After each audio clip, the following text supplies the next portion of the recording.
Summary. 4 volunteers signed up for a psychiatric ward support week. At registration, staff collected all personal electronics. For safety, at first, the work was simple. Passing meals, cleaning common areas, following routine. Then they started finding notes hidden in drawers, under trays, behind clipboards, notes written by patients, and by volunteers who were never discharged. This ward is hiding something, and once you notice it, you're already being observed. You're listening to the Liminal Ward on Short Fiction Lab channel. Let's begin. The volunteer list went up every May, right when finals ended, and the campus started smelling like sunscreen and iced coffee. It always showed up in the same place. One sheet of paper taped to the bulletin board outside student services, curling at the corners like it had been printed in a hurry. People gathered around it like it was a menu, pointing at rows, laughing, groaning, arguing over what counted as easy hours and what counted as suffering with extra steps. Evan found it on a bright Monday near the end of the semester.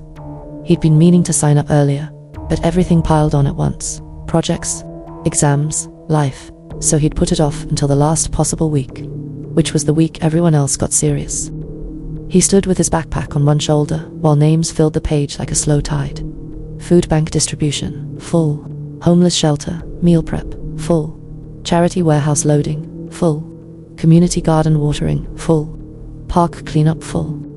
A group of students walked away high-fiving each other, laughing about how they snagged the easy one. Someone else cursed under their breath when the last slot for an animal shelter disappeared. Rhea slid in beside Evan, hair tied up, eyes bright with that end-of-term buzz. She peered at the sheet and whistled. Wow, everything good is gone. Caleb joined them a second later, hands in his hoodie pocket, expression already suspicious. Everything sweaty is gone, he corrected.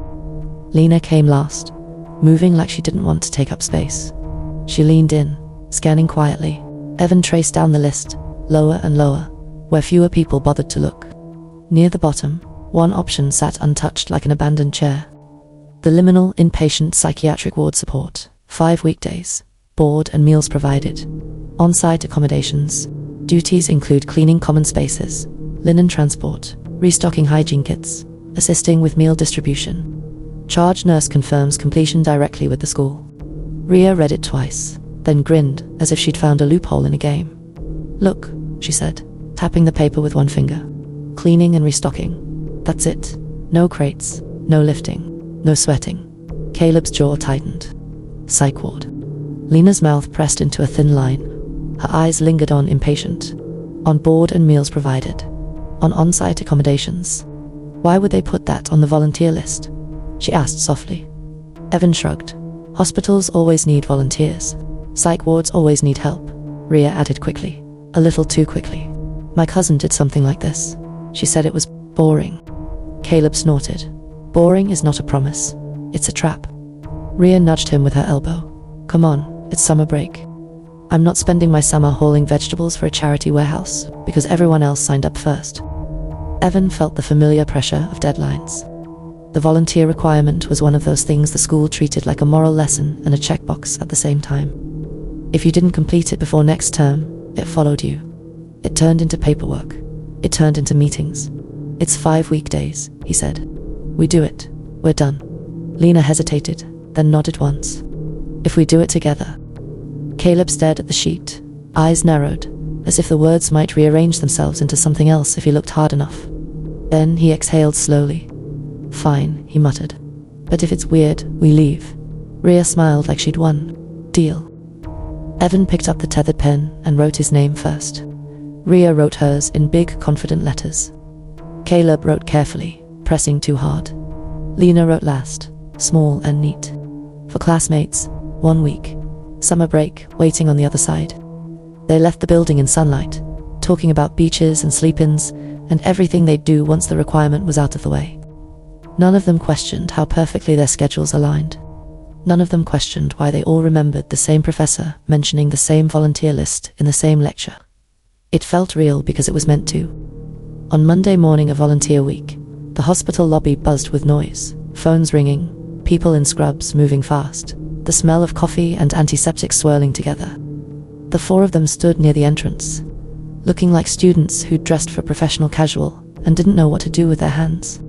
A volunteer coordinator in a bright vest met them with a smile. She held a clipboard and spoke in a voice trained for reassurance. "You're the student volunteers," she said brightly. "Perfect. Thank you for doing this. Hospitals always need extra hands, especially in summer." Rhea flashed her best polite grin. "Happy to help." Caleb's eyes flicked around the lobby. "So what exactly do we do?" "Mostly supportive tasks," the coordinator said, walking, cleaning common spaces, organizing supplies, helping deliver meals. "It's not heavy. It's appreciated." They passed the gift shop, a vending machine, a hallway where the ceiling lights seemed warmer, more human. Then they reached the glass corridor. It stretched like a clean, bright tunnel toward a door with a keypad. On the glass, a sign in bold letters. "The Liminal Inpatient Psychiatric Ward, authorized access only." Lena slowed. The air felt cooler already, as if the corridor stole warmth. "It's just a door," Rhea whispered, trying to sound casual. Evan didn't answer. Something about the word liminal put a weight in his stomach. The coordinator swiped a badge. The door buzzed. The sound was brief and mechanical, and somehow it felt like a decision. The door opened. As they stepped through, the air changed. Cooler, drier, quieter. The hum of fluorescent lights seemed louder here, like the ward didn't allow other sounds to compete. A desk sat just inside.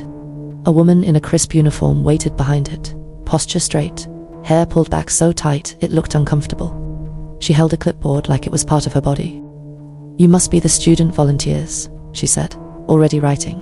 Her voice was calm, professional, not warm, but not unkind. "I'm charged Nurse Halden. You'll be assisting here this week." Rhea stepped forward. "Hi." Holden's pen didn't pause. Phones, smartwatches, personal electronics. Caleb blinked. "We need our phones. No outside contact during ward hours," Holden said smoothly. "It prevents disruptions.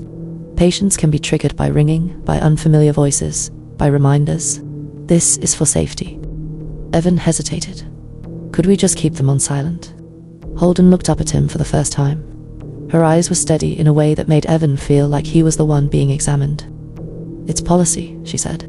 Something in her tone made the word feel like a wall. One by one, they handed their phones over. Holden opened a locked drawer behind her desk and placed the devices inside, neat as cutlery. She took their wallets too, for safekeeping, and their IDs, to prevent mix-ups. Lena's fingers hovered over her backpack strap, like she wanted to cling to it. Holden noticed.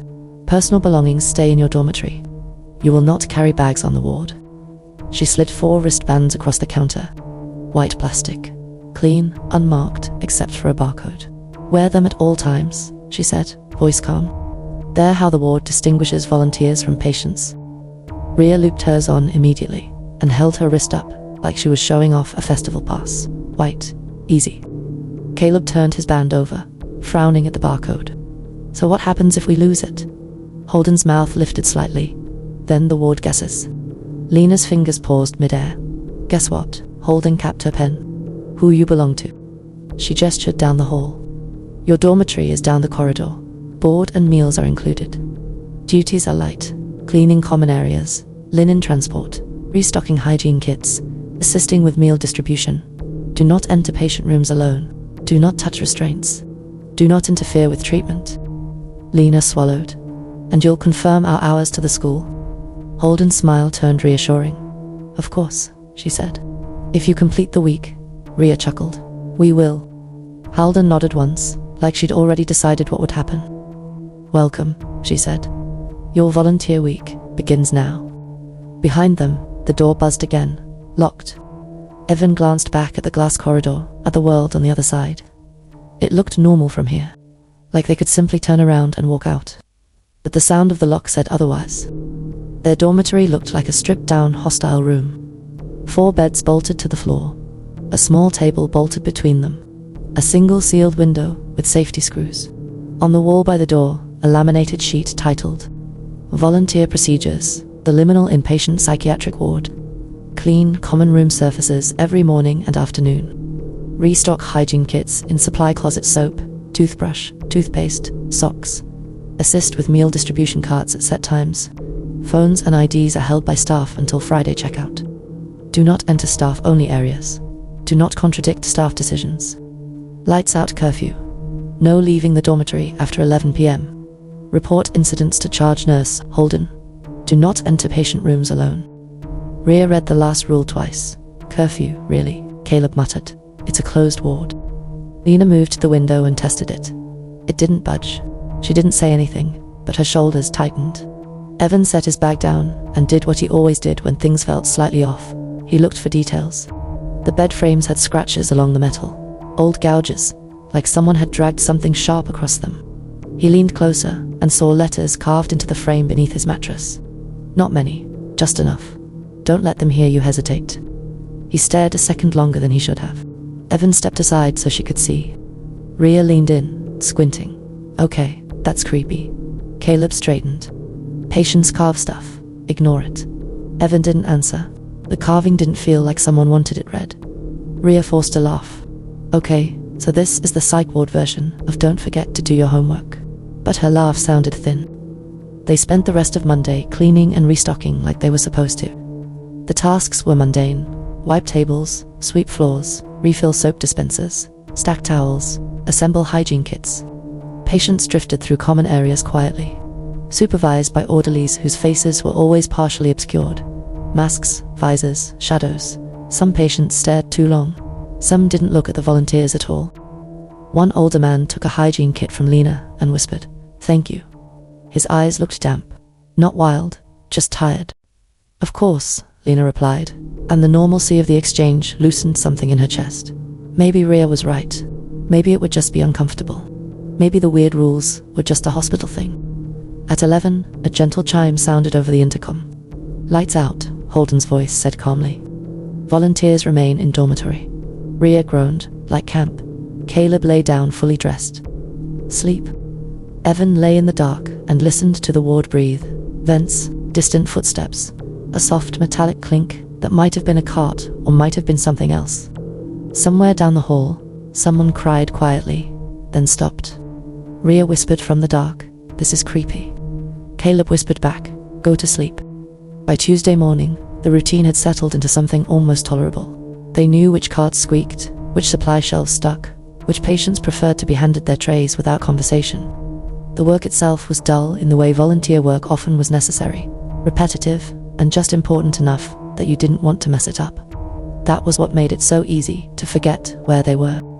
Rhea hummed softly while restocking hygiene kits, crouched on the floor with a box of socks between her knees. Evan leaned against the doorway, watching the hallway more than he needed to. His eyes flicking from the security camera to the nurse's station and back again.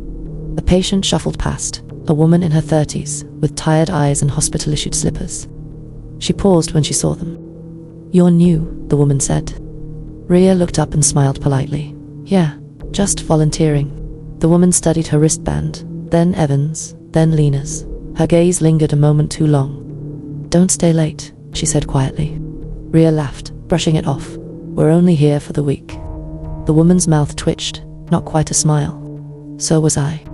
Before Rhea could respond, an orderly appeared at the end of the hall, and the woman lowered her eyes and continued on.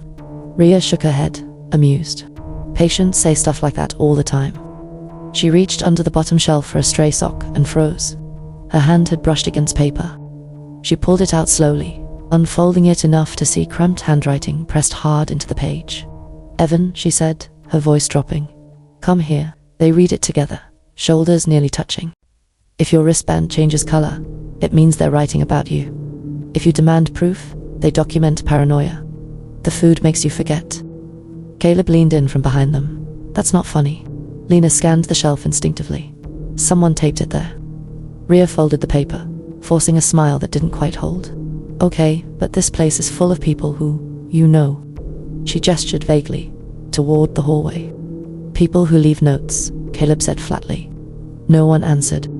Later that morning, Lena found another message wedged behind a paper towel stack in the bathroom.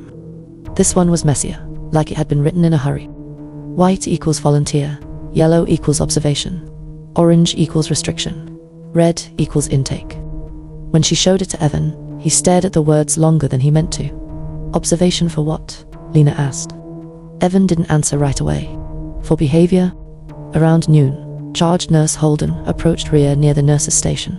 "Rhea," she said pleasantly, "I need help organizing some files." Rhea blinked. Files. Just administrative cleanup, Holden replied. It will make your hours easier to verify. Rhea glanced back at the others. I'll be quick. Evan opened his mouth to object, then closed it again. Nothing about the request sounded unreasonable, and that made it harder to argue against. Rhea followed Holden toward the office area behind the desk. Evan watched the door close. Something in his throat tightened. He tried to ignore it. He cleaned a table, restocked cups, smiled politely at patients. Minutes passed, then an hour. By the time lunch trays were being set out, Rhea still hadn't come back. Caleb drifted closer to the desk, trying to sound casual. She's been in there for a while. Holden didn't look up from her clipboard. She's assisting. Lena's fingers tightened around the tray she was holding. Assisting with what? Holden met her gaze calmly. Documentation. The office door opened shortly after. Rhea stepped out, flanked by an orderly, her shoulders stiff, her eyes wide and searching. She saw Evan immediately. Evan, she said, her voice unsteady. They have. Holden spoke over her. Not louder, just firmer. Rhea is feeling overwhelmed. Rhea shook her head sharply. No, I saw. Evan noticed her wristband then. Yellow, Rhea noticed it too. She stared at it like it didn't belong to her. You changed it, she said. Holden nodded once. Observation. I'm not a patient, Rhea said, her voice rising despite herself. No one said you were, Holden replied. But you were distressed, and distress requires support. Rhea pulled her arm back. You can't just. Holden's pen moved across the clipboard. The orderly adjusted his grip. Rhea's breathing quickened. There were files, with our names, with phone messages already written. Caleb stepped forward, let her go. Holden finally looked at him, her expression neutral, attentive. Do not interfere. Rhea twisted, panic breaking through. Evan, listen to me. As she struggled, Evan caught a glimpse of her wrist turning in the orderly's grasp. The yellow band had gone red. The change was subtle, almost easy to miss, but once he saw it, he couldn't unsee it. Holden nodded to the orderly, escort her to program access. Rhea screamed then, the sound sharp and sudden, echoing off the hallway walls. I'm not sick. Patients nearby flinched. One man covered his ears. Another began rocking harder in his chair. Orderlies moved in, quickly, efficiently. The door marked program access opened and closed. Just like that, Rhea was gone. Caleb stood rigid, his fists clenched so tightly his knuckles had gone white. You're lying, he said hoarsely. Holden returned to her desk and resumed writing. Rhea discovered restricted materials and became distressed. You set her up, Caleb said. Holden looked at him again, studying his posture, his breathing. You are escalating. She wrote something on her clipboard.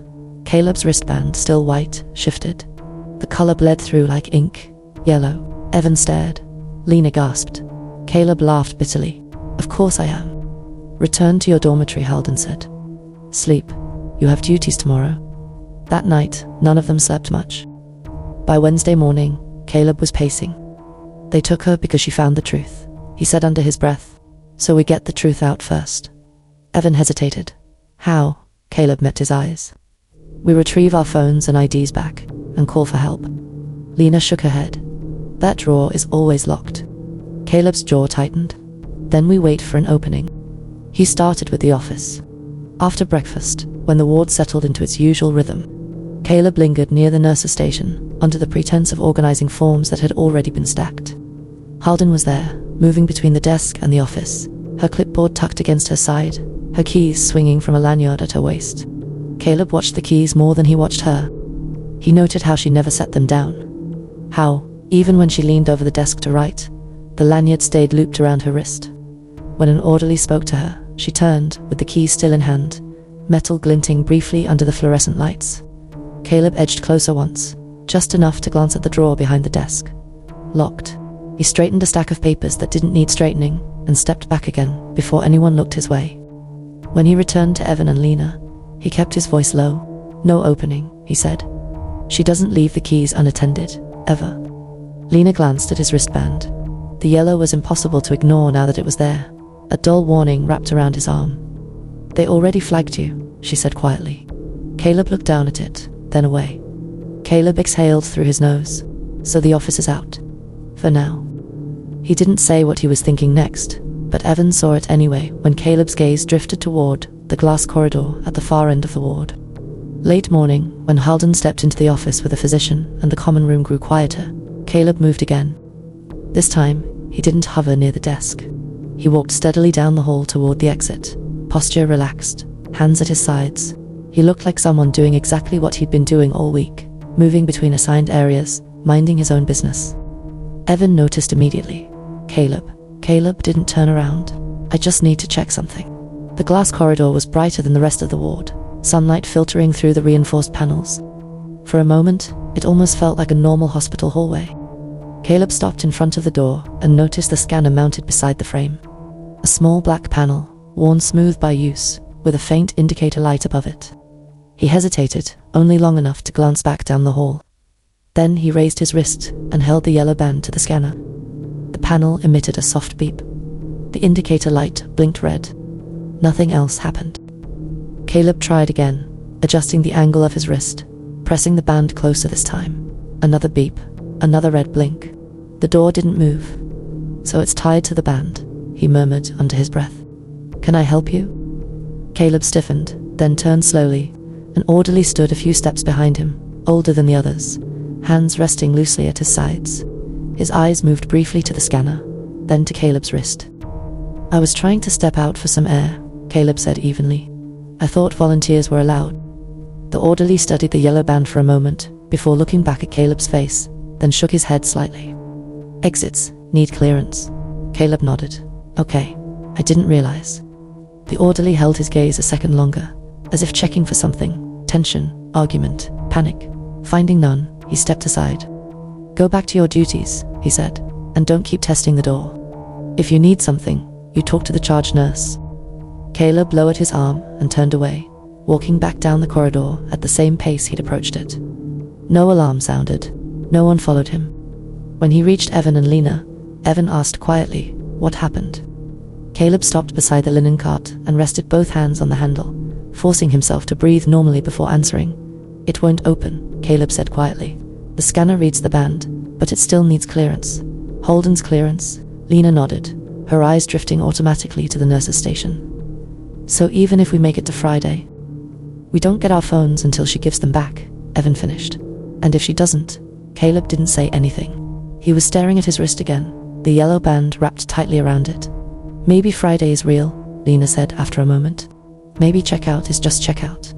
Evan didn't sound convinced. And if Rhea doesn't come back by then? No one answered that. They went back to their duties.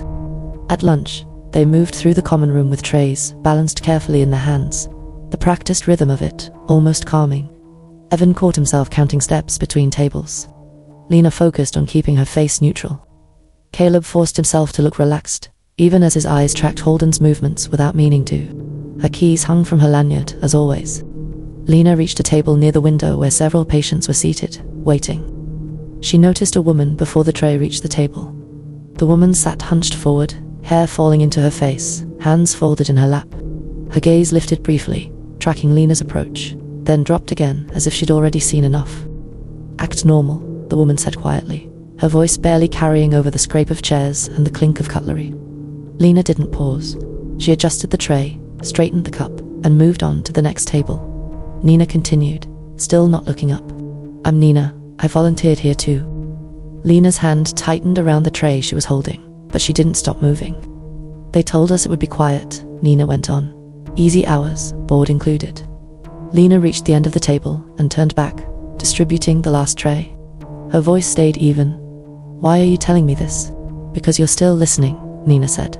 And because you haven't been written yet, Lena swallowed. How do you know? Nina finally lifted her eyes. I tried to leave. Lena's pulse quickened. The police? Nina let out a short, humorless breath. They walked me right back in. They trust this place. When someone disappears, they're told we broke down. Had an episode ran. She lowered her voice further. People don't look for you after that. Or if they do, they're shown paperwork. Lena finished handing out the trays and leaned closer as if checking Nina's water. How do you get out? She whispered. Nina hesitated. You don't.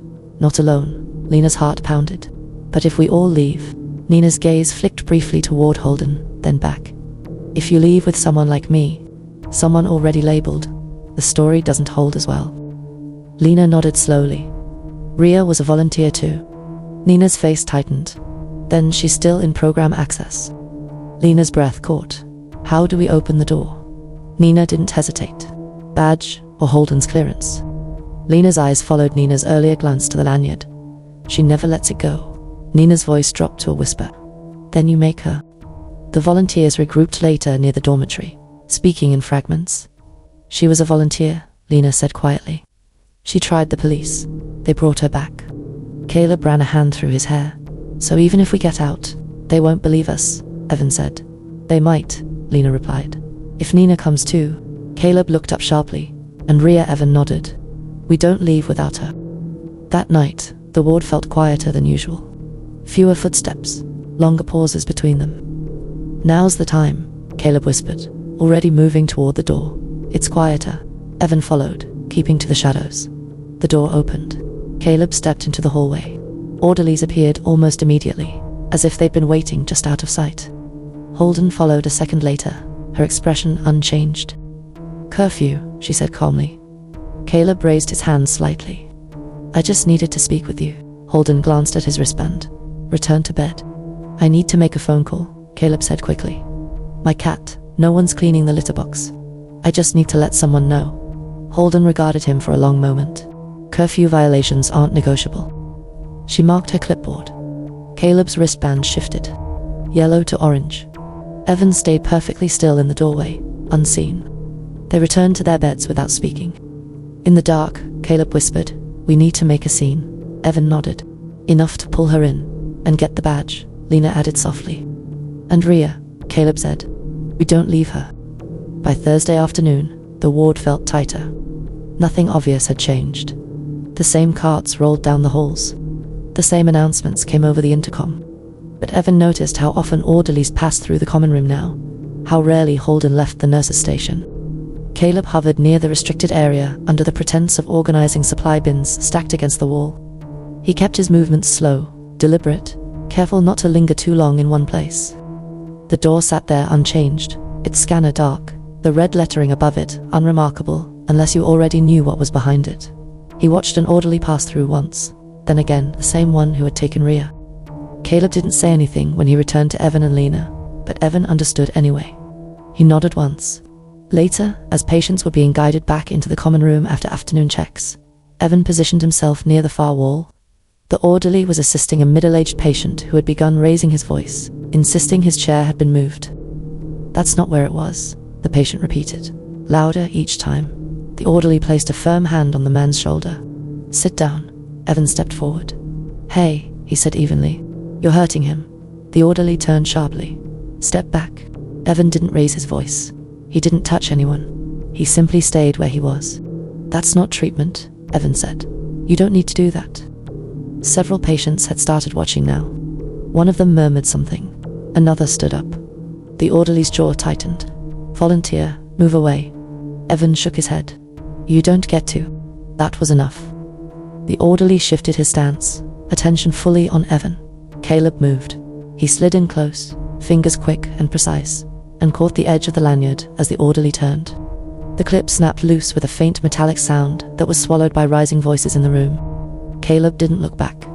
He crossed the short distance to the restricted area door, heart pounding, and raised the badge to the scanner. The light blinked green. The door opened. At the same moment, Lena was kneeling beside Nina. It's happening, Lena said quietly. Nina's face drained of color. Your friend went inside the program access area. Lena nodded. Nina exhaled sharply. Then they'll know, she stood abruptly, knocking her chair backward.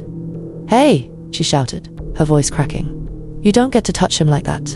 Another patient joined in. Someone else began yelling. A tray cart tipped metal clattering loudly against the floor. Orderlies surged forward. Holden appeared at the edge of the room, her voice calm but firm. Everyone, sit down. No one did. Nina shoved another chair. A man lunged forward. An orderly reached for his taser. The sound cracked through the room. Patients screamed. Evan turned toward Holden. This is inhumane, he said loudly. You can't. Holden stepped forward. Do not interfere with patient. The ceiling lights flashed red. An alarm began to blare. Holden froze for half a second, her head snapping toward the program access area. Intrusion, a mechanical voice announced. That half-second was all it took. Evan grabbed Holden's wrists before she could turn away. She struggled, surprised but not panicked, trying to pull free. Lena lunged forward and tore the lanyard from Holden's neck, keys and badge clattering into her hands. Holden shouted for assistance. Evan twisted, using Holden's momentum to throw her off balance. She hit the floor hard, the sound lost in the chaos. Now, Evan shouted. Lena grabbed Nina's arm, and they ran. Alarms screamed as they tore down the corridor, red light strobing against the walls. Orderlies shouted behind them. They burst out of the glass corridor into the main hospital wing, breath ragged, shoes slipping slightly on the polished floor. The contrast was disorienting. Here, the lights were warmer, the ceilings higher. Visitors stood in clusters near the elevators, coffee cups in hand, conversations mid-sentence. For half a second, it felt like they'd made it. Holden's voice came over the intercom, steady, even now. Code Grey. 3 patients eloped. 1 male, 2 females. Agitated. Then, someone shouted. There they are. A nurse stepped directly into their path, hands raised, her voice calm and practiced. Hey, it's okay. You're safe. We're not patients, Lena said quickly. We're volunteers. They're holding our friends. The nurse nodded sympathetically, already moving closer. I know it feels that way. 2 security guards appeared from the side hall, positioning themselves, not aggressively, but deliberately blocking exits, guiding traffic away. Let's slow down, one of them said. No one's in trouble. Nina pulled free of Lena's grip and backed away, eyes wide. Don't touch me, it's all right, the guard replied gently. We just want to help you back inside. Visitors stared now. Someone whispered. A child clutched their parent's sleeve. Evan grabbed Lena's arm. This way, they veered toward the main entrance, but the doors slid shut just as they reached them. Security badges flashing green as guards sealed them from the other side. A nurse touched Nina's shoulder lightly. Nina screamed and shoved her away. That was enough. Easy, a guard said, stepping in. Easy. They broke left instead, sprinting past the information desk, past a stunned receptionist who fumbled for her phone. Security to the east wing, someone called. They ducked into a private patient corridor. The carpet softer here, footsteps muffled. Doors lined the walls, some marked VIP, others simply closed. Lena tried one door. Locked, another, locked. Evan slammed his shoulder into the third. The latch gave way with a crack, and they stumbled inside. A hospital suite, unoccupied. Evan didn't hesitate. He shoved the window open with a metal chair, glass splintering outward onto the grass below. Go, he said. Nina climbed first, dropping awkwardly and scrambling to her feet. Lena followed, cutting her palm on the sill. Evan jumped last, landing hard and nearly falling.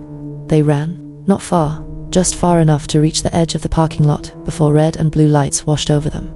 Stop where you are. Police cruisers had already boxed them in, officers stepping out slowly, hands visible, voices calm. Let's take a breath, one officer said. No one's chasing you.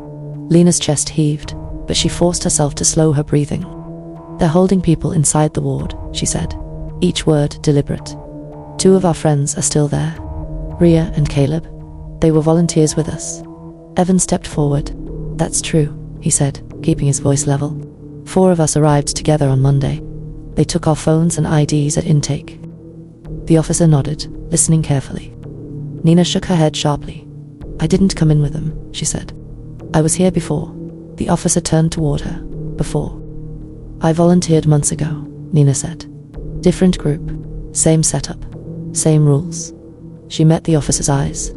I tried to leave once. I tried to go to the police. They brought me back. The officer didn't interrupt. He made a brief note. Okay, he said. Let's slow this down. What's your name? Lena answered immediately. Lena, she stopped, frowned, then tried again. Lena from the volunteer group assigned this week. And your last name? Lena hesitated. I know it, she said quickly. I just need a second. Evan glanced at her, then back to the officer. They keep you without your phone, he said. Without ID. After a few days, everything feels slippery. The officer nodded slightly. That can happen under stress. They took Rhea first, Lena said, pushing through the fog creeping in at the edges of her thoughts. She was organizing files. She found something. After that, they said she needed supplementary treatment. Nina let out a quiet, humorless breath. That's how it starts. And Caleb? The officer asked. Evan answered before Lena could. Caleb went looking for Rhea, he said, his voice steady but urgent. He got into the restricted area. That's what set off the alarm. The officer looked up. Restricted area? Yes, Evan said. The moment it happened, we used the chaos to get out of the ward and into the main hospital. The officer made another note, his expression unchanged. And you believe Caleb is still inside? He asked. Yes, Lena said immediately. He didn't come back out. Footsteps approached from behind the officers. Holden stopped a few paces back, close enough to be included, but not close enough to interrupt. She didn't rush. She didn't raise her voice. She waited until the officer nearest to her turned slightly, acknowledging her presence. These three have been disoriented throughout the day, Holden said calmly. We've been monitoring them closely. Evan reacted immediately. That's not true. We were fine until Holden lifted one hand gently, not silencing him, just slowing the exchange. You're understandably upset, she said, her tone even, but there is no record of volunteers by the names you're giving the officers. The officer glanced down at the folders she handed over. He flipped through them carefully, not skimming, not rushing. Ms. Holden, he said, they're reporting that 2 people are still inside the ward. Rhea and Caleb. Holden nodded once. Those names have come up repeatedly today. Lena felt something tighten in her chest. Because they're real, she said. You wrote about them. You documented everything. Holden met her gaze, steady and unflinching. Lena, we've talked about this. The use of her name, just her first, landed heavily. You've been under a lot of stress, Holden continued. And when stress builds, your thinking becomes very rigid. That's not true, Evan said. She's explaining exactly what happened. Holden turned to him, still calm. You're trying to help her. That makes sense. The officer closed one of the folders and looked up. Lena, he said gently, do you have any identification on you? They took it when we arrived, Lena said immediately. Phones too. The officer nodded. All right. Can you give me a phone number we can call? Family? School? Anyone? Lena opened her mouth. She could picture her phone screen. She knew she'd memorized the number once. She knew there was a number, but nothing surfaced. Her brow furrowed. I need a moment. That's fine, the officer said, unhurried. Evan stepped in. She hasn't had access to her phone in days. Of course she's blanking. That happens, the officer agreed. He turned back to Lena. What school assigned you to the volunteer program? Lena inhaled slowly. She could see the list, the narrow column of options, the last open slot, but the name itself wouldn't form. I know it, she said quietly. We talked about it all the time. Holden watched Lena for a long moment, not the way she had before, not measuring, not waiting for a reaction, but as if she were checking something off internally. The officer nearest to Lena spoke again, his tone unchanged. We need to decide where to take you next. Lena felt the familiar pull rise in her chest. The urge to explain again, to restate everything more clearly, to say Rhea's name one more time, to describe Caleb's face when his wristband changed, to insist that if she could just find the right words, someone would finally listen. She opened her mouth, then she stopped. I don't know, Lena said quietly. Not because I'm confused, but because anything I say right now would just be another guess. The officer nodded, accepting the answer without judgment. Holden exhaled. It wasn't audible, but Lena saw it in the slight drop of her shoulders. Assessment complete, Holden said. For a moment, nothing happened. Then the sounds around them softened, not vanished, just dulled, as if someone had turned down the volume on the world. The flashing lights from the cruisers blurred at the edges. The officers froze mid-step, expressions caught halfway between concern and routine. The ground beneath Lena's feet felt wrong, not unstable, just unreal, like standing on a surface that was pretending to be solid. She blinked, and the hospital was gone. Lena woke up, lying on her back.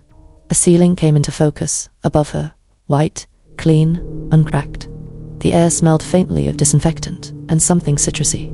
She felt electrodes on her temples, a blood pressure cuff loose around her arm. She sucked in a sharp breath and tried to sit up. Easy, a voice said. A man sat in a chair beside the bed, tablet resting on his knee. He was middle-aged, dressed plainly, no lab coat, no clipboard, just someone who looked like he'd been waiting. You're awake, he said. That's good. Lena's heart hammered. Where am I? In recovery, he replied. Assessment wing. She scanned the room. No wristband, no ward, no locked doors. What happened to the hospital? She demanded. Where are my friends? The man didn't flinch. There were no friends in the way you experienced them. Lena shook her head. That's not... Let me explain, he said calmly. And then you can decide what you want to ask. She swallowed hard and nodded. You participated in an immersive psychiatric assessment, he continued. It's run through an environment we call the Liminal Arcade. You were informed that it would be immersive, but not of its purpose. Lena stared at him. The ward, yes, he said. A constructed scenario designed to simulate institutional pressure, authority, conflict, and identity destabilization. Her hands clenched into the sheets. You let the police. They were staff, he said, role-trained. And Holden, my colleague, he replied. She supervised your session. Lena's voice trembled despite her effort to steady it. You made me think I was losing my mind. The psychiatrist didn't deny it. We observed how you responded when your version of reality was challenged, he said. Not whether you were right, but how you handled not being believed. Silence stretched between them. Did I pass? Lena asked finally. He looked down at his tablet. You demonstrated improved reality testing, insight, and emotional regulation under sustained stress, he said. You did not escalate into paranoia or shut down into compliance. Most importantly, you recognized when further explanation would not improve clarity. He met her eyes. That's the moment the assessment ended. Lena let out a shaky breath. So, I'm discharged? Yes, he said, with outpatient follow-up. She laughed weakly. Of course, he continued. Matter of fact, we'll recommend continued therapy focused on stress tolerance and boundary setting with authority. But you no longer meet criteria for inpatient care. Her chest tightened. What about the others? The others, he said carefully, were components of the assessment. Each represented different response patterns. She closed her eyes. They felt real, she whispered. They were real to you, he said. That's what mattered. Lena stared at the ceiling again, trying to reconcile the weight in her chest with the quiet of the room. Before leaving, the psychiatrist paused at the door. For what it's worth, he added, most people don't pass on their first attempt. The door closed softly behind him. Lena lay there, alone, wondering whether the most unsettling part wasn't the ward at all, but how close it had come to feeling like home. Thank you for tuning in to the Liminal Ward, written by Short Fiction Lab. Like and subscribe so that we can keep writing more fictions like this.